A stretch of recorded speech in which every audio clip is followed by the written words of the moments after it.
India today की 2 अप्रैल के news के अकॉर्डिंग गौतम अदानी एशिया के सबसे अमीर आदमी बन गए, यानी उन्होंने मुकेश अंबानी को भी पीछे छोड़ दिया। 3 मई 2022 की न्यूज में आया था कि गौतम अदानी दुनिया के 5th रिचेस्ट पर्सन बन गए हैं और उनकी net worth 123.7 billion US dollar थी। यानी पूरी दुनिया में उनसे सिर्फ 4 ही लोग अमीर हैं, जो कि हैं Bill Gates, Jeff Bezos, Elon Musk और बर्नार्ड अर्नोल्ड। अगर आप ये सोच रहे हैं कि गूगल के फाउंडर्स और वॉरेन बफेट का क्या, तो जो आप सोच रहे हैं वो सच है। अदानी की नेट वर्थ वॉरेन बफेट और इवन गूगल के दोनों फाउंडर्स लैरी पेज और सर्गे ब्रिन से भी ज्यादा है। जब ये सब हुआ तो सब चौंक गए। कई लोगों ने कहा कि इन्होंने बहुत मेहनत की है, जबकि कई पॉलिटिशियंस ने कहा कि ये बीजेपी से सपोर्टेड है। फॉर एग्जाम्पल, राहुल गांधी ने एक भाषण में कहा था कि मोदी जी ने 45,000 एकड़ जमीन अदानी को 1 रुपए पर मीटर के हिसाब से दी है। 45,000 एकड़ जमीन अदानी जी को नरेंद्र मोदी जी ने दी। तो आज की वीडियो इसी टॉपिक पर है और हम पूरी अदानी की लाइफ स्टोरी को इस शॉर्ट समरी से समझेंगे। गौतम अदानी 24 जून 1962 में अहमदाबाद गुजरात में पैदा हुए थे। इस मिडिल क्लास गुजराती जैन परिवार में अदानी के 7 भाई बहन थे। ग्रेजुएशन करने के लिए अदानी ने गुजरात यूनिवर्सिटी में कॉमर्स में एडमिशन ली, लेकिन सेकेंड ईयर में ही उन्होंने कॉलेज छोड़ दिया क्योंकि वो बिजनेस में ज्यादा इंटरेस्टेड थे। यस, अदानी भी बिल गेट्स और मार्क ज़करबर्ग की तरह कॉलेज ड्रॉप आउट है। इसके बाद अदानी नई अपॉर्चुनिटीज के लिए मुंबई आ गए और वहां पर उन्होंने एक डायमंड की शॉप में नौकरी कर ली। लेकिन इस नौकरी से उन्हें पता चला कि वो बड़े आदमी नहीं बन सकते, इसलिए उन्होंने खुद का बिजनेस स्टार्ट करने का सोचा और पिछली नौकरी का धंधा समझकर जावेरी बाजार में डायमंड ब्रोकरेज की शुरुआत की। इस बिजनेस में भी उन्होंने थोड़ी अच्छी अर्निंग्स करी। फिर 1981 में गौतम अदानी के बड़े भाई महासुख भाई अदानी ने अहमदाबाद में प्लास्टिक फैक्ट्री खरीदी और गौतम अदानी को कहा कि तुम यहाँ आ जाओ, इसके ऑपरेशंस को मैनेज कर लो। अब यहाँ पर उन्हें अपनी पहली अपॉर्चुनिटी मिली। हुआ यह कि गौतम अदानी के बड़े भाई की कंपनी को हर साल 20 टन पीवीसी यानी पॉलीविनाइल क्लोराइड की जरूरत पड़ती थी, जो कि इंडिया में आईपीसीएल इतना नहीं दे पाता था। तो गौतम अदानी ने सोचा कि क्यों ना मैं इस मार्केट में एंटर कर जाऊं, और उन्होंने कांडला पोर्ट के थ्रू प्लास्टिक ग्रेन्यूल्स को इंपोर्ट करना स्टार्ट कर दिया। इसके बाद उन्होंने एग्रेसिवली अपने बिजनेसेस को एक्सपैंड किया। 1993 में गुजरात गवर्नमेंट ने प्राइवेट कंपनीज को अप्रोच किया था कि वो मुद्रा पोर्ट को ऑपरेट करें, और 1995 में अदानी ने इस कॉन्ट्रैक्ट को जीत लिया। और ये एक बहुत ही इंपॉर्टेंट पार्ट था अदानी जी की लाइफ में, क्योंकि आज भी ये इंडिया का सबसे बड़ा कमर्शियल पोर्ट है। और ये पोर्ट ऐसे ही इतना बड़ा नहीं हो गया, इसके पीछे अदानी जी ने काफी मेहनत और स्ट्रैटेजी यूज की थी। फॉर एग्जाम्पल, जब अदानी को मुद्रा पोर्ट का कॉन्ट्रैक्ट मिला था तब ये रेलवे लाइन से कनेक्टेड नहीं था, लेकिन जो गवर्नमेंट के बाकी 12 पोर्ट्स थे वो सब रेलवे लाइन से कनेक्टेड थे। तो अदानी जी ने सबसे पहले तो अपने बाकी बिजनेसेस को मुद्रा पोर्ट के आसपास ही सेट कर दिया। उसके बाद 12,000 करोड़ रुपए इन्वेस्ट किए और इस पोर्ट को भी रेलवे लाइन से कनेक्ट कर दिया। मुद्रा पोर्ट का कॉन्ट्रैक्ट जीतने के 1 साल बाद ही अदानी एनर्जी सेक्टर में आ गए और आज ये कंपनी इंडिया की सबसे बड़ी पावर प्रोड्यूसर है और इसकी जनरेशन कैपेसिटी 12,540 मेगावाट्स है। इतना ही नहीं, ये इंडिया की सबसे बड़ी सोलर प्रोड्यूसर भी है। 1999 में अदानी ने कोल में भी एंट्री ले ली। इसके अलावा अदानी खाने के ब्रांड्स में भी आ गए, जैसे कि फॉर्चून के तेल्स, soybean oil, palm oil, sunflower oil, mustard oil, vanaspati oil etcetera. 2012 के बाद इनके बिजनेसेस ने बहुत ज्यादा ग्रोथ दिखी और अलग अलग सेक्टर्स में एंट्री ली, जैसे कि इनके मेगा बिजनेसेस में इंक्लूडेड हैं 7 एयरपोर्ट्स, जिसमें मुंबई एयरपोर्ट भी इन्हीं का है। अभी अदानी ग्रुप में 7 ऐसी लिस्टेड कंपनीज हैं जिनके हम शेयर्स ले सकते हैं, और इनमें इंक्लूडेड है Adani ports and special economic zones limited, Adani enterprises limited, Adani Wilmer limited, Adani power limited, Adani green energy limited, Adani total gas limited और अदानी ट्रांसमिशन लिमिटेड। बिजनेस चलाना वैसे अपने आप में एक बहुत ही स्ट्रगल वाला काम है, लेकिन इसके अलावा 2 ऐसे बड़े इंसिडेंट्स हुए हैं जिसने अदानी जी को हिला के रख दिया था। पहला इंसिडेंट 1997 में हुआ था। एक्चुअली गौतम अदानी और शांतिलाल पटेल कर्णावती क्लब से कार में जा रहे थे। तभी एक स्कूटर में 2 लोग आए और गन पॉइंट पर इन दोनों को रोक लिया। रोकने के बाद दोनों को किडनैप कर लिया गया और एक अननोन लोकेशन में ले गए। इस पर किडनैपर ने कहा कि अगर उन लोगों ने $1.5 मिलियन इन्हें नहीं दिए तो वो इन्हें मार देंगे। बट फॉर्चुनेटली किडनैपर्स ने बिना पैसे लिए ही दोनों को छोड़ दिया। एक और खतरनाक एक्सपीरियंस जो अदानी के साथ हुआ था वो था 26 नवंबर 2008 में मुंबई टेररिस्ट अटैक। उस अटैक के टाइम अदानी ताज होटल में ही थे। अदानी उस वक्त बेसमेंट में छिप गए। जब इंडियन कमांडोज ने सिचुएशन संभाली तो उस वक्त अदानी वहां से निकलकर बच गए। जब भी गौतम अदानी से पब्लिक में इन इंसिडेंट्स के बारे में पूछा जाता है तो वो इसका जवाब नहीं देते। Comparison with Mukesh Ambani.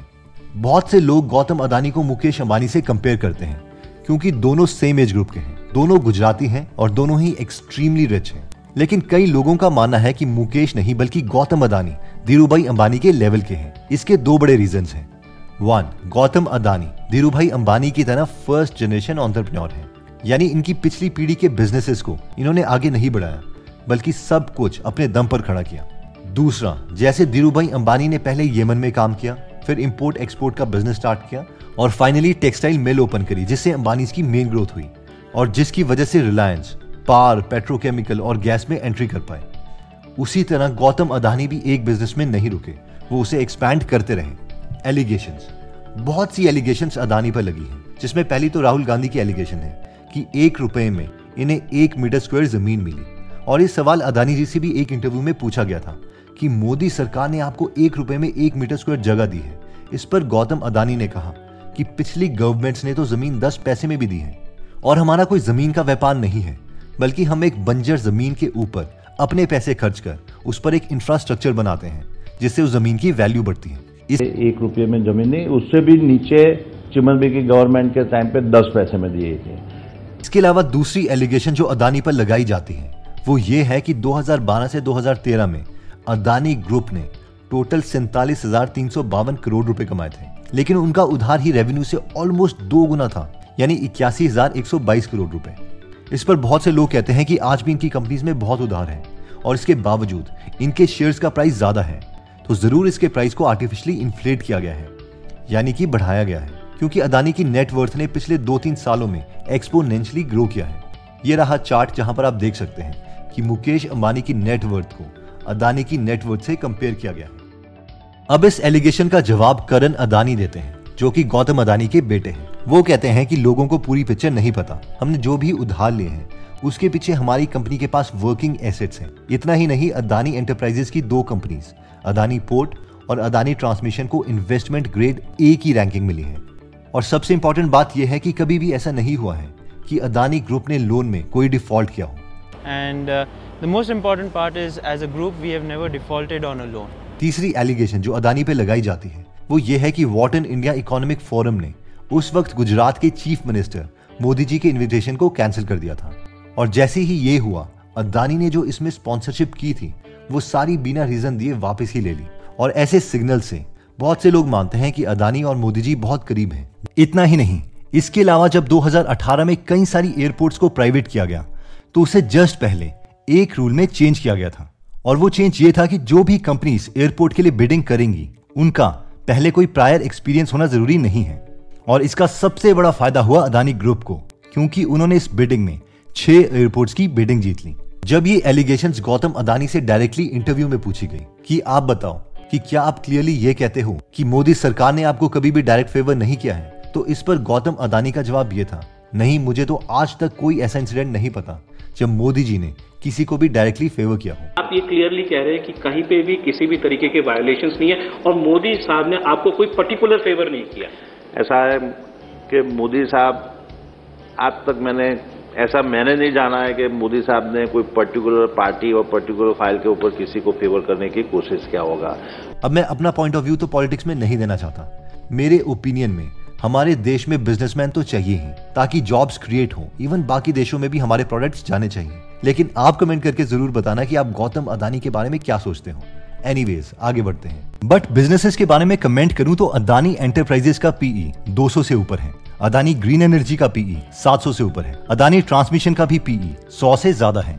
अब जिन्हें पीई का कॉन्सेप्ट नहीं पता तो बस हमें ये याद रखना है कि एक फेमस इन्वेस्टर है पीटर लिंच, जो कहते हैं कि कंपनी की वैल्यू नॉर्मल तब है जब उसका पीई उसकी अर्निंग की ग्रोथ के इक्वल हो, और अदानी जी की कंपनीज की ग्रोथ उनके पीई से बहुत कम है। इन शॉर्ट, कंपनीज महंगी हैं। अब अगर कंपनीज महंगी है तो मोस्ट प्रोबेबली करेक्शन होगा, यानी कंपनीज अपने असली दाम पर वापस आ जाएंगी।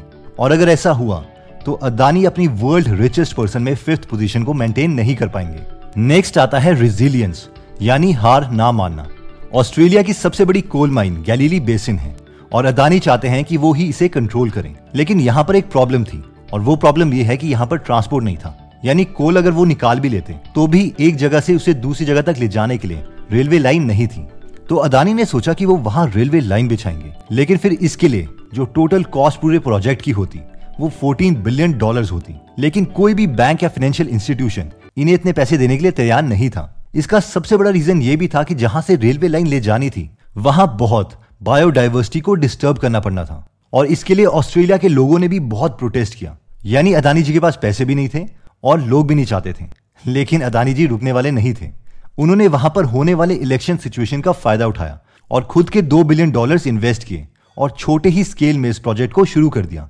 और अब Carmichael coal mine Adani group ही मेंटेन करता है। वैसे काफी चैरिटी में भी अदानी जी का नाम इंक्लूडेड है, जैसे कि अदानी फाउंडेशन है जो कि 1996 में लॉन्च की गई थी। गुजरात के अलावा ये फाउंडेशन बाकी स्टेट्स में भी काम करती है, जैसे कि महाराष्ट्र, राजस्थान, हिमाचल प्रदेश, मध्य प्रदेश, छत्तीसगढ़ और ओडिशा। कोरोना वायरस के दौरान अदानी फाउंडेशन ने पीएम केयर फंड को 100 करोड़ रुपए डोनेट किए थे। इसके अलावा 5 करोड़ रुपए गुजरात सीएम रिलीफ फंड और 1 करोड़ रुपए महाराष्ट्र सीएम रिलीफ फंड को भी दिए गए थे। अदानी जी का कहना है कि उनके ग्रुप ने कोरोना के पीक टाइम पर हर रोज 1500 ऑक्सीजन सिलेंडर्स डोनेट किए थे। दोस्तों, अगर आप अदानी के अलावा और अमेजिंग बायोग्राफीज और बुक समरीज हिंदी में सुनना या पढ़ना चाहते हैं तो आप गीगल एप्लीकेशन डाउनलोड कर सकते हैं। यहाँ पर आपको सारी बुक समरीज हिंदी में मिलेंगी, जैसे कि Harshad Mehta, captain Vikram Batra, Ramanujan, Steve jobs, psychology of wealth, rich dad poor dad and 1000 मोर। तो अगर आप इस एप्लीकेशन में इंटरेस्टेड हैं तो इसमें जाके आप 180 से ज्यादा बुक समरीज फ्री में सुन सकते हैं, और अगर वो अच्छी लगती हैं तो आप बाकी के लिए पे भी कर सकते हैं। एनीवेज, इस ऐप का लिंक हम डिस्क्रिप्शन और फर्स्ट कमेंट में दे देंगे। एनीवेज दोस्तों, अगर आप ऐसे नॉलेजेबल वीडियोस मिस नहीं करना चाहते तो सब्सक्राइब करने के बाद बेल का बटन दबाना मत भूलिएगा। आप कमेंट करके ये भी बता सकते हैं कि आप नेक्स्ट वीडियो किस टॉपिक पर चाहते हैं। जल्दी हम आपसे दोबारा मिलेंगे। जय हिंद।